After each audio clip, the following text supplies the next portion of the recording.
We're very excited to be releasing Race and Ethnicity in Higher Education, a status report, and the accompanying website. AC has a long tradition of assessing and shining a light on equity gaps in American higher education, and that's what we're attempting to do here. We have come a long way as a country when it comes to access and attainment for all students. But one thing that hasn't changed is that we still see persistent equity gaps, especially across race and ethnicity. And what we want to do with this work is really provide individuals working to close those gaps with foundational research and data that they can make the case as to why race matters. To tell the story of these many students, we draw on data from 11 sources and present over 200 indicators in our report.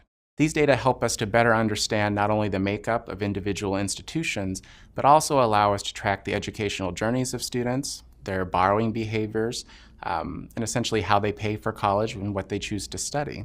Despite the great strength of these many data sources, there are still limitations. One of the principal limitations has been the limited data available for indigenous populations. In doing this project, it has really helped to highlight the need for better data and more data, frankly, to better understand the unique journeys of these people. Our nation's demographics have become increasingly diverse over the last many decades, and that's in part due to a rapidly growing Latinx population.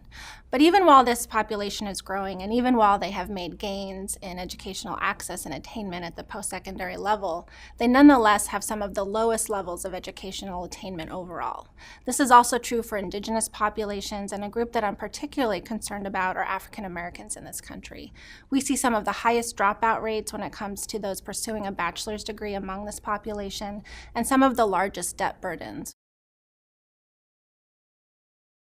One way that we want individuals to use this report and its accompanying website, equityinhighered.org, is to make the case for why race matters. We hope that this report and the data that you find inside of it and on the website will really allow individuals to point out persistent equity gaps across race and ethnicity at the intersection of income, geography, and other factors in order to spur action.